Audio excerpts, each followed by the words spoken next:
credit. Welcome back, everybody, as we close out the week together. Thanks for being with us. Grateful to have you with us. I think really an interesting passage today. A couple of passages. We'll see how far we get. But we're at the end of chapter 33, the book of Exodus. We spoke yesterday. If you didn't get a chance, I think yesterday's texts are also very interesting. A really affirmative moment for Moses, some interesting language, but kind of a reprieve, a reset, I think was the word you used, Michael. And I think, yesterday's passages were interesting.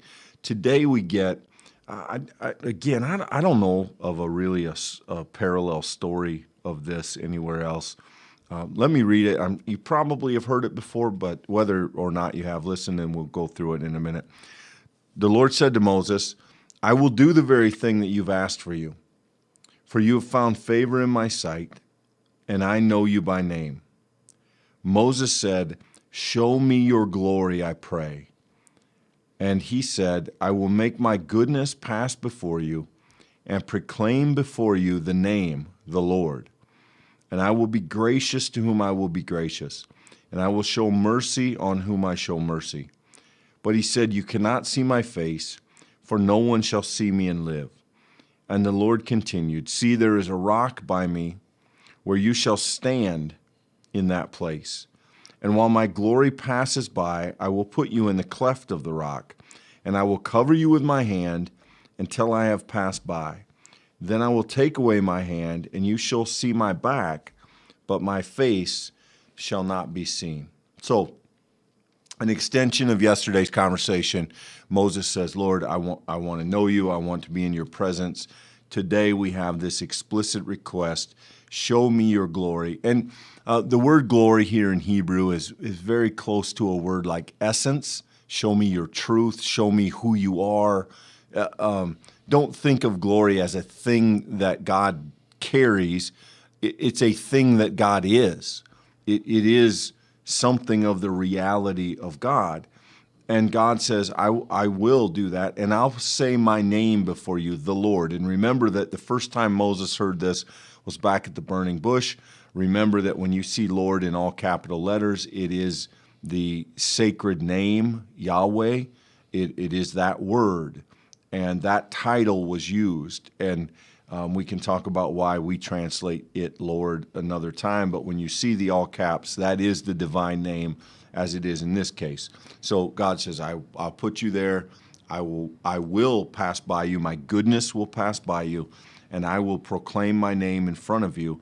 But you can't see my face, for no one who sees me face to face will live. Now, this sounds like a contradiction to yesterday's passage when we were told literally he would speak to Moses face to face. And if that's troubling for you, remember that we're talking about the personification of God.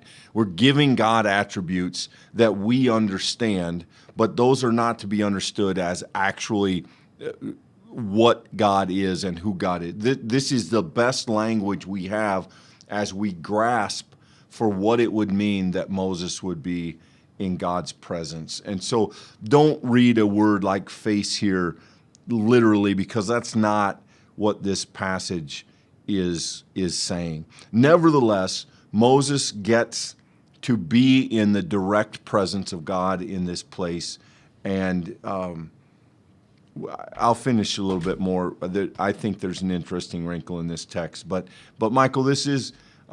I don't know what this story is in the context of the greater narrative, but certainly it's an important story in the context of Moses' own narrative. Well, I think that's where I was going to point our attention here. And just in case you wanted to be with us here in the text with our iPad not working today, we're Exodus 33, all the way here after verse 17.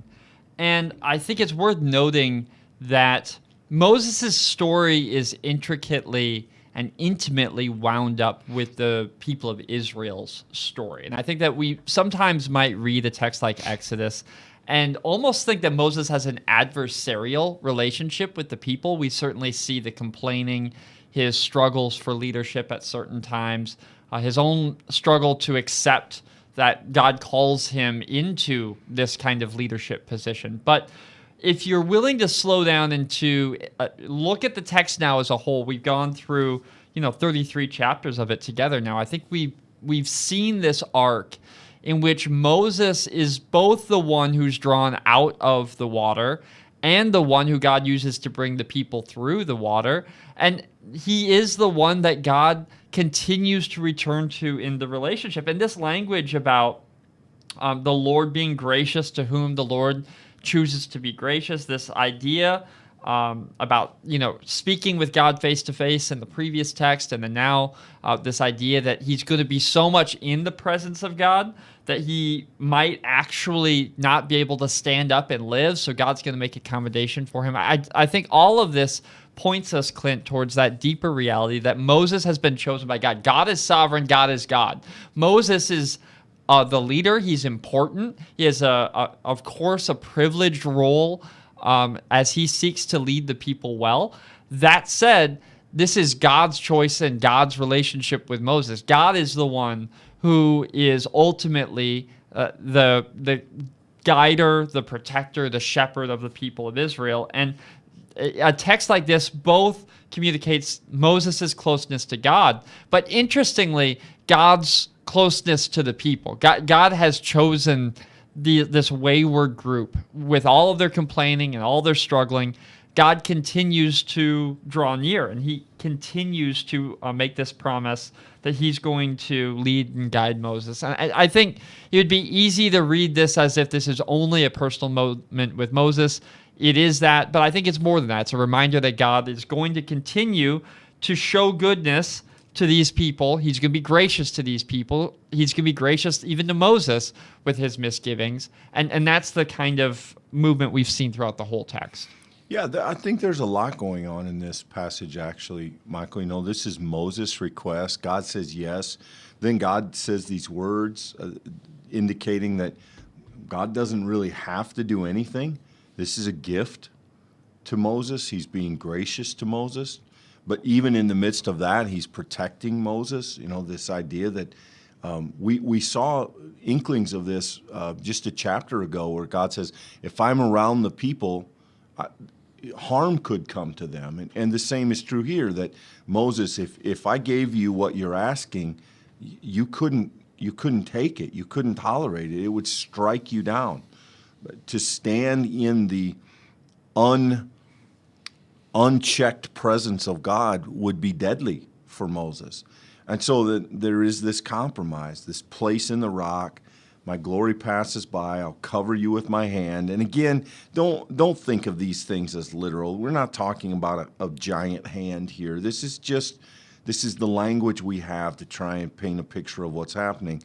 And after I've passed by, I will remove my hand, and you shall see my back. And I want to be clear that, in the story, this is about Moses, Michael, but I think this has always been a really interesting text to me devotionally, because if you've tried to be Christian for long, you have probably had a moment like Moses where you've just said, Lord, I just need something. I need to see something of you. I need to know something of you. I'm trying to do the right thing. Life is frustrating. Life is difficult. I just need to know you're with me and on this path leading me, guiding me, that you're here. And it's a very, I think, natural kind of request. And the thing that is, as I read this and as I think of this through a preaching lens, Moses doesn't get to see where God is going. Moses gets to see where God has been. The best that we can hope for is to sort of see the backside of God, to know that we're in the right steps, to know that we're following. Our position is not one in which we can encounter God in the fullness of who God is. And yet, we have these moments where God shows us these glimpses of himself to encourage us and keep us on the track. This is a fun passage to study. It's a fun passage to think of devotionally, to preach. It's just I think if you allow yourself to kind of leave the text and begin spinning about what else it might mean, there's some really good stuff here. Well, the image of rock in the midst of the poles, the bookends. We had the stone tablets, the covenant, the Ten Commandments made, and then Moses breaks them. And then in just a moment, next week, we're going to see the commandments written again. And this is very much a build up to that. I think it's meaningful that while those are written on stone, now Moses is protected by the rock. He's protected from the presence of God. And there is a kind of Old Testament emphasis here, which I certainly think for Christians is a little foreign, this idea that in the face of God, there is danger. The historic Christian interpretation, when you look at Jesus, who calls the children to him, this very anti-cultural kind of openness, Jesus calls to him the weak, the powerless, the sick, the outcast. These are the ones who Jesus invites in.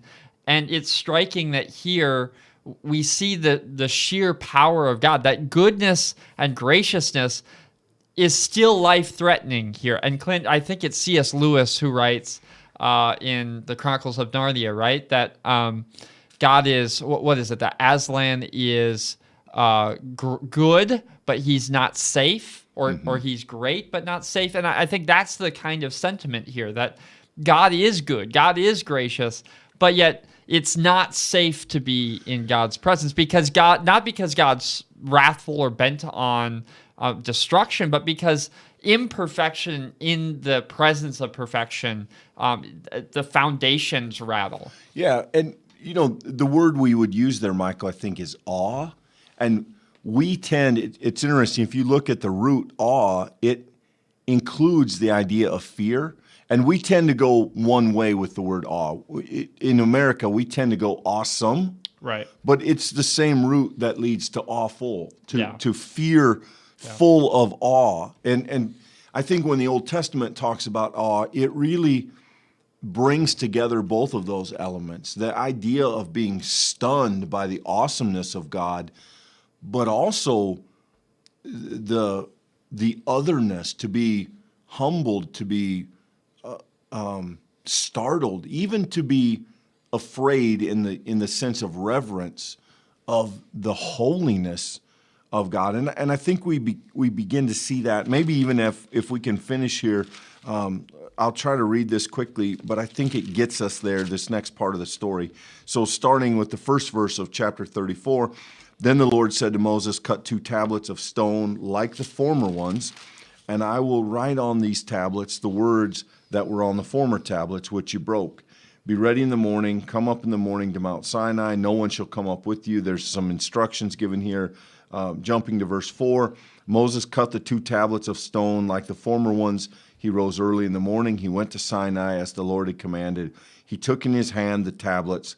The Lord descended in a cloud and stood with him there and proclaimed the name the Lord. The Lord passed before him, proclaiming, the Lord, a God merciful and gracious, slow to anger, abounding in steadfast love and faithfulness, keeping steadfast love for the 1,000th generation, forgiving iniquity and transgression and sin, yet by no means clearing the guilty, but visiting the iniquity of parents upon their children and children's children, to the 3rd and 4th generations.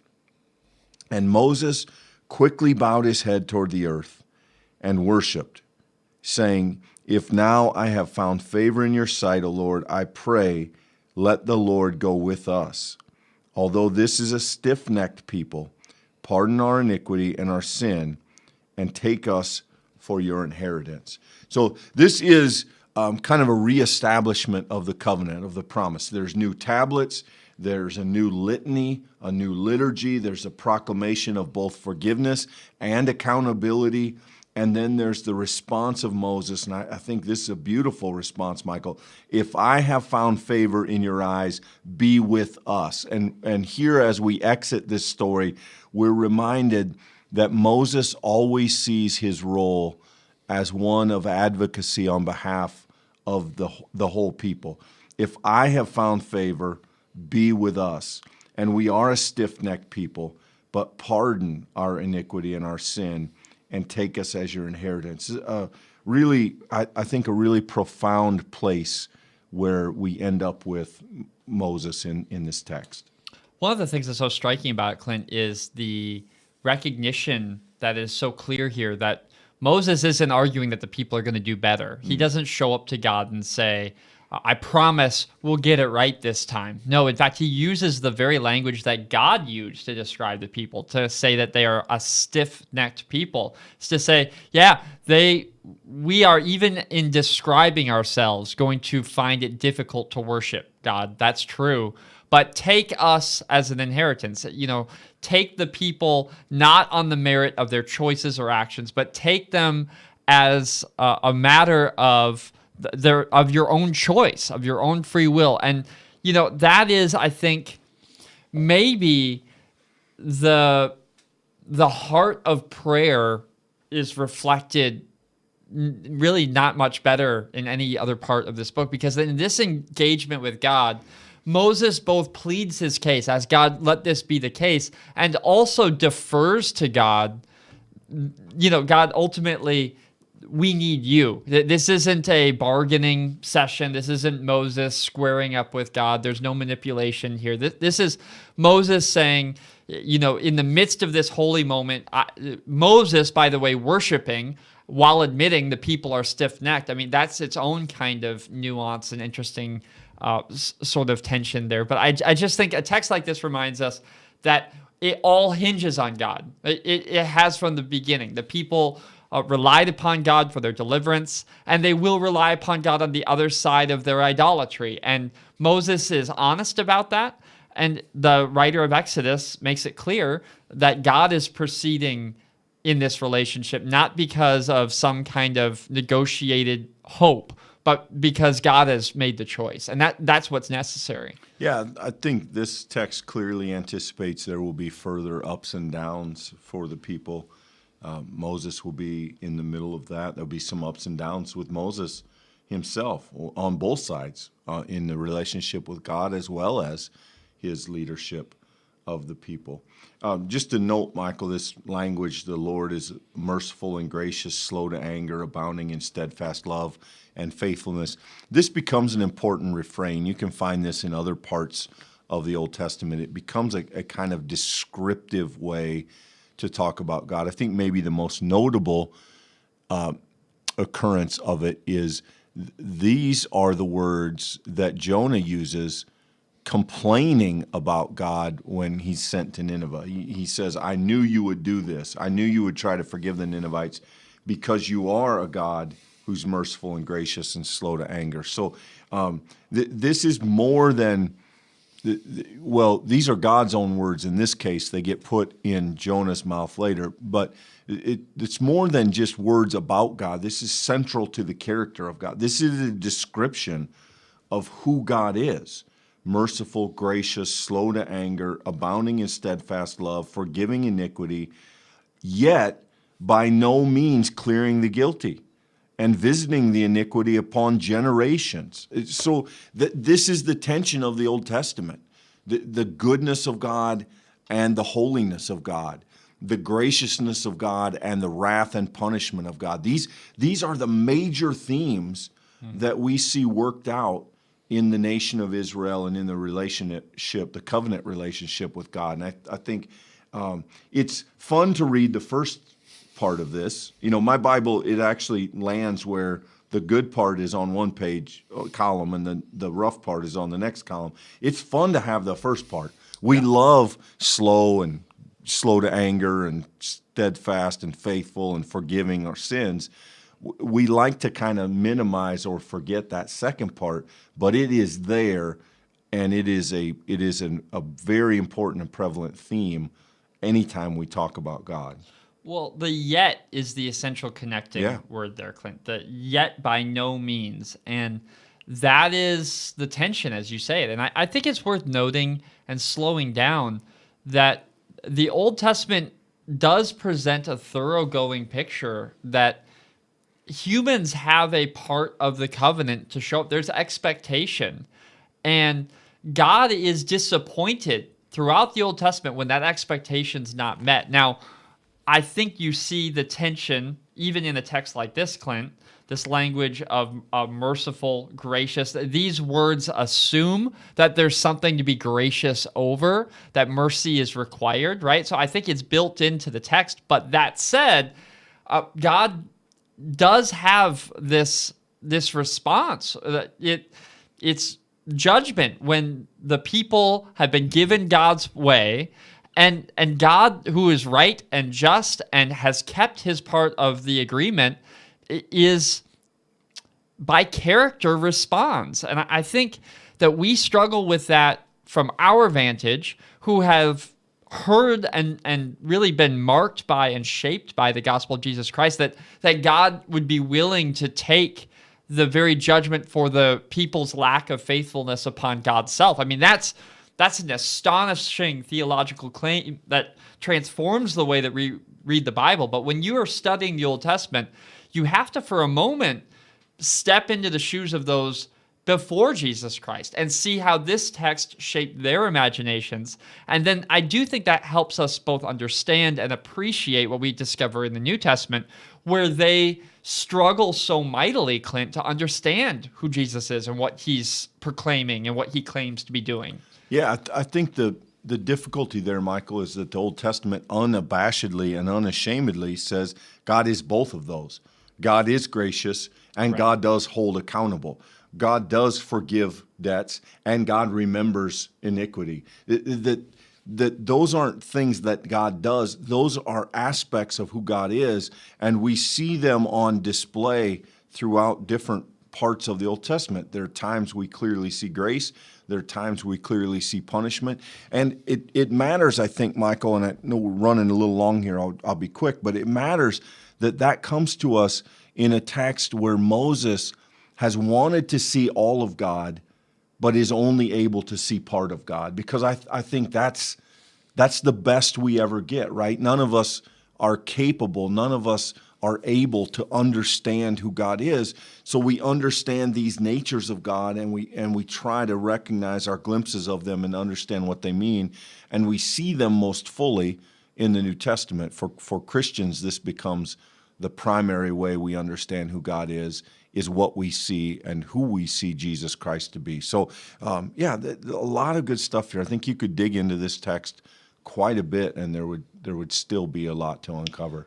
Just very, very, very briefly, I want to make sure it's clear that I don't think that this is just esoteric study the Bible things. I think this is very practical. I've had recent conversations with folks going through some very difficult times, asking the question, why? Why is God letting this happen? Where is God in the midst of this real difficult, troubled situation? And I think it's worth remembering texts like this one, where God is at work, and yet God is doing so through sometimes difficult and always mysterious means. And I hope that there can be some comfort, maybe a reminder in the midst of difficult circumstances that God is still working, God's still revealing, God is being good and gracious, though that's not always packaged in a way that makes sense, or in a way that from this side of eternity that we can see how it connects to everything else. It doesn't take away the sting,